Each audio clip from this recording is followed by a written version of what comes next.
Hi, this is Art Gaines. I'm reviewing episode 2 of the Winchesters. First, I should probably recap the first episode a little bit. We were introduced to John and Mary, the parents of Sam and Dean Winchester from Supernatural. Dean's telling the story as a sort of narrator, and he appears to be going on some sort of road trip collecting information about his parents. The story so far differs quite a bit from what we learned about John and Mary from the original series, and they may be completely retconning it, or they may try to tie in the discrepancies into the story somehow. We're not sure yet. First episode was extremely fast-paced, but I think they kept things simple enough that new viewers could get drawn into it. From watching the first episode, I have some expectations about the series. I'm expecting it to be predominantly a sort of love story, with a lot of monster hunting thrown in. It looks like there's going to be an overarching story about a group of creatures called the Akrita who are trying to invade the Earth and take over.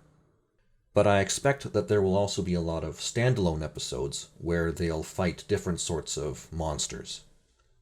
Probably vampires, werewolves, and stuff like that. What will be really cool is if they take the fringe approach to standalone episodes, where even though the episode might not tie in directly to the overarching story, it still may be connected thematically somehow. That would be really cool. This being a love story, there are certain criteria I'll be using to decide what I think about it. And I'll explain that criteria now. If you want to skip over this, I'll put a time code in the description so you can get right to the review.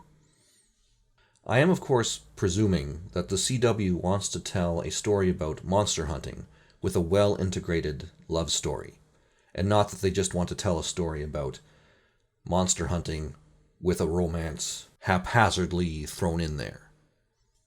If I were the CW, I'd be thinking, all right, we have a story about monster hunting, and that's good, that will attract a male audience, but we also have a love story, and that's likely to attract the female audience.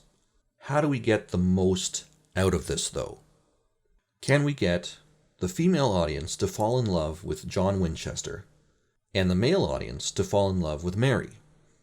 Alright, so we have to ask ourselves a question. What inflames the passions in men and women? Not just in real life, but in the literature and entertainment we consume. You'd think the entertainment industry would have figured this out by now, but apparently they haven't, because you very rarely see modern Hollywood and television productions that portray romance in a way that appeals to both men and women. So, for men, what inflames the passions? Well, quite simply, submission. When a woman follows the man's lead, respects his judgment. When a woman looks up to him, admires him. It's quite simple. And what inflames the passions in women?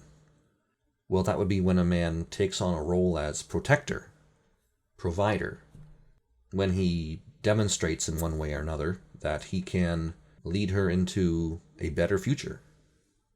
You can see how the role of protector really excites women in a lot of these kind of weird vampire shows that are popular these days. I haven't really watched any of these shows, I've just seen clips, but it seems like what often happens is the heartthrob male lead will respond very violently whenever his family is threatened. And the girls who watch these shows really seem to like that. So in the Winchesters, what I'm going to be looking out for is whether John takes on the role of protector, and if Mary sort of accepts him as her protector. She's obviously very capable, as we saw in the first episode, but that doesn't mean she can't accept a man as her protector. Of course, within the classical Christian worldview, a woman has absolutely no obligation to submit to a man if she's not married to him. But that's where flirting comes in. Flirting involves a lot of playing at submission. That's basically what flirting is. A guy asks a girl out, she says no, he tries to get her to change her mind, tries to convince her that he's a good guy, that he's funny, that she might like following his lead, that sort of thing.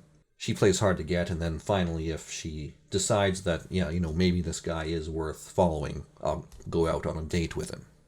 Like I said, it's not that complicated. I'm sure there's plenty of people on the internet who could explain it a lot better than I just did, but it's not that complicated, and it's kind of weird that the entertainment industry doesn't seem to get it.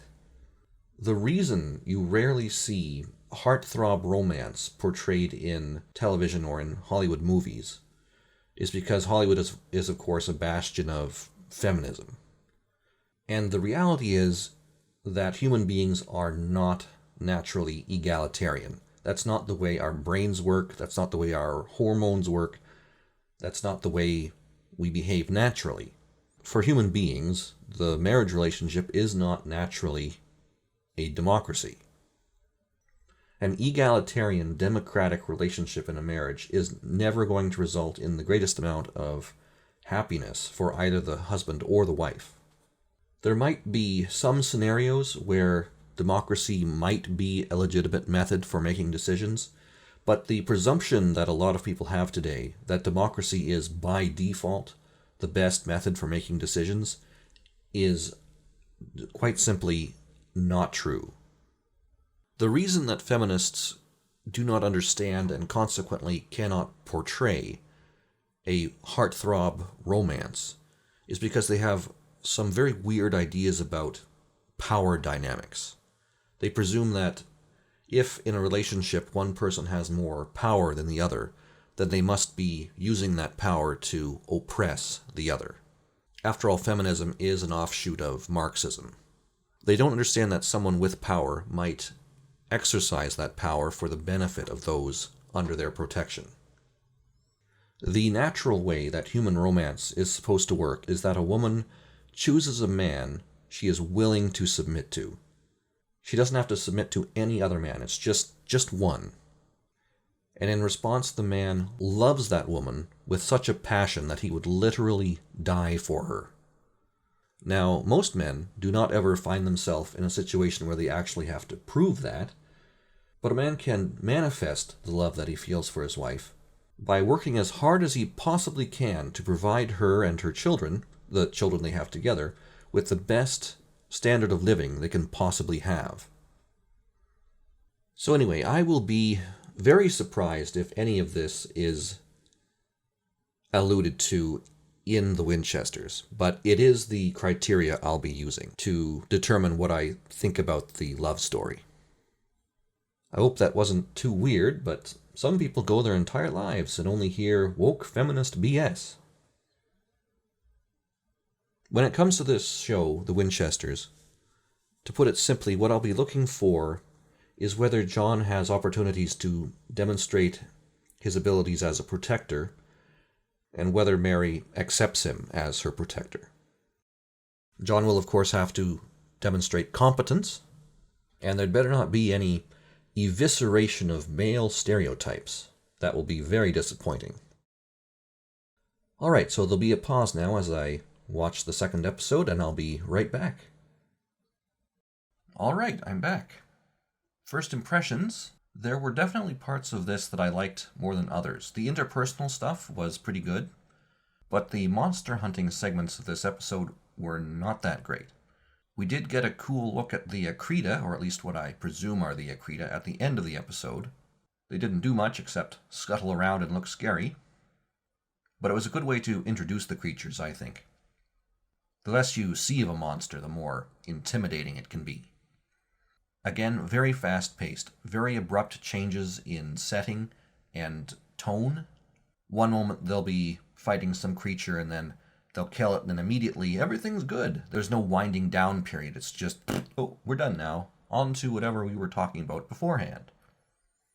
This was a standalone episode where they're fighting some sort of forest monster. But at the end of the episode, it turns out that the Akrita might have been involved somehow. The characters don't know this, we just see it as the audience. And we find out that the Akrita are some sort of spider or possibly scorpion-like creatures about the size of a dog. And it looks like maybe they also have human avatars of some sort. I don't know. We'll have to find out. I should go home tonight. You know, tell my old man exactly what's on my mind.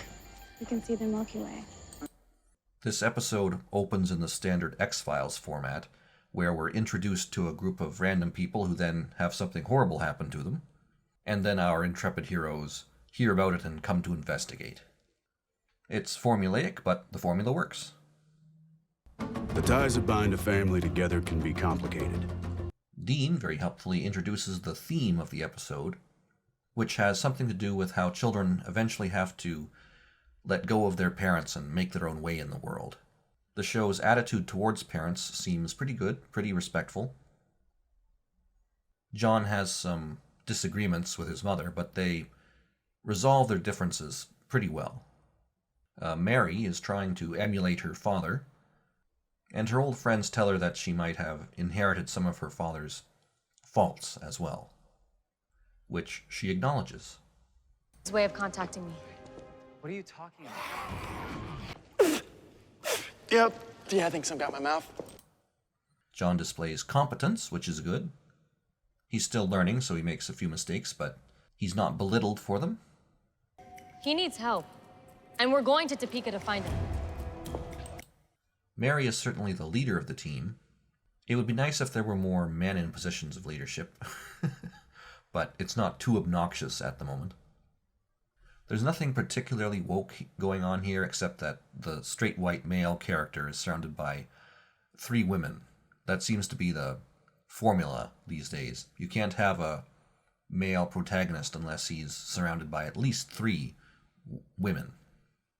And Carlos doesn't balance anything out. Mary's still looking for her father, who's hot on the trail of the Akrita, and seems to have left them some sort of note to go check out a hippie commune. Well, in the Marines, did you learn how to be a scout overnight? You have nothing to worry about. You did good back there. Thanks. I guess I'm lucky that I have such a good teacher. Real smooth. This is pretty good. Mary's being sweet and supportive. She's still the boss, but she doesn't come across as a girl boss, which is good. I spent the last week with your father's things. His whole life reduced to a box. Is that all I'm gonna have left of you two? You don't think I could do this? John's mother is rightly concerned about him following in his father's footsteps as some sort of monster hunter.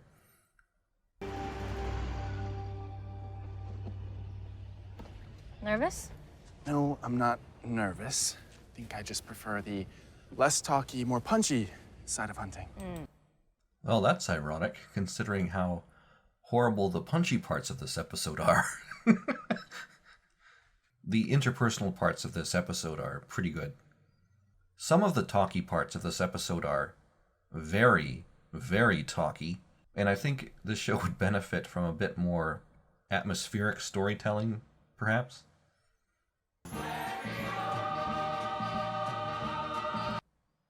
This episode certainly does a much better job at looking like it's set in 1972.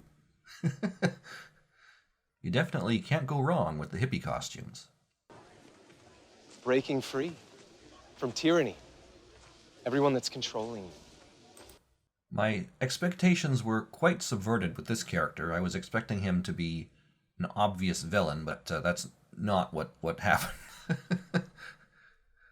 And he survived, which was nice. I didn't get a chance to introduce myself earlier. Right.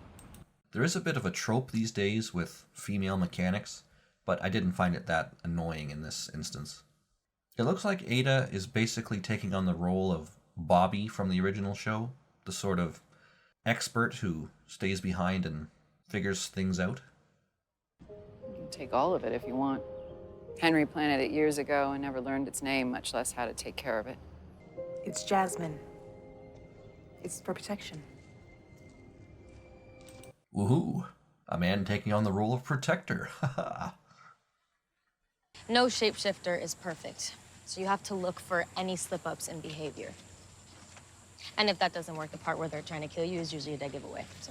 Great, yeah. I'll be interested to know if they mostly stick to the same sort of monsters that only ever appeared in the first few seasons of Supernatural. If they bring angels into this, I'll be very, very surprised. I appreciate you kicking the tires on this one, Lotta, but we finally have an idea on this monster. You can't keep treating people like your dad, the front man who ignores the rest of the band. You need to listen. Well, I don't have time for that, especially when there's a monster out there putting people in danger. Mary's displaying some of her father's less than admirable character qualities here, which the show readily acknowledges are character flaws. So she's not a Mary Sue. A Mary Sue is a female protagonist who's perfect, doesn't need any help from anybody, and doesn't have any flaws. Rey Palpatine from the Disney Star Wars trilogy is an example of a Mary Sue. There's nothing likable about that sort of character. No. This part was not that great. You'd think that if this plant monster's roots are weak enough that John can just rip them off himself, that all of this creature's victims would just rip them off and get away. But apparently not.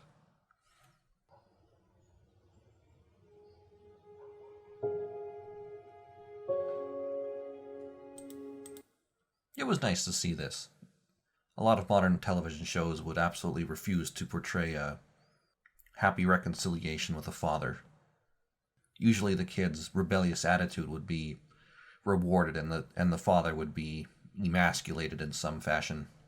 But this is good. This is Mary. It's your car, I assume? You're all set.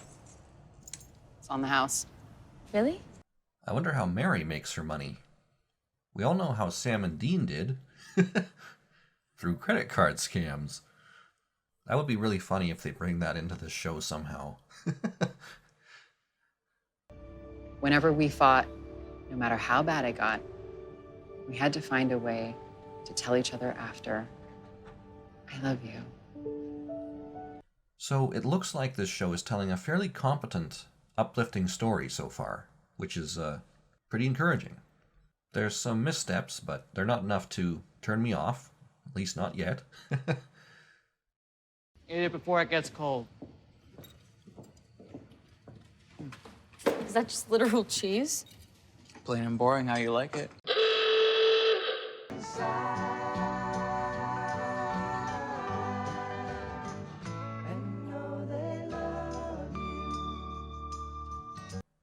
Right, so we get a brief glimpse of the Akrita, or at least what I presume to be the Akrita here. I suppose maybe this hooded figure might be an Akrita, and those creatures might be her pets, I guess, but they seem pretty intimidating. What I'm going to presume is that those creatures can somehow possess human beings. That seems to be the way things usually worked on Supernatural, so they probably won't depart from that pattern.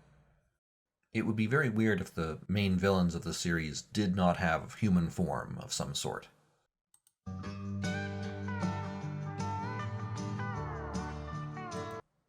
No outro from Dean this time, just straight to credits.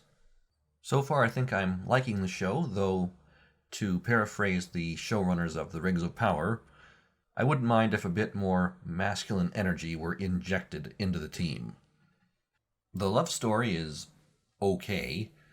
The interpersonal stuff is pretty good. And I think I'll keep watching. I'm Art Gaines. Please like, subscribe, all that jazz. Check out the links I've put in the description because you never know how much you can depend on any one platform. Thanks for watching.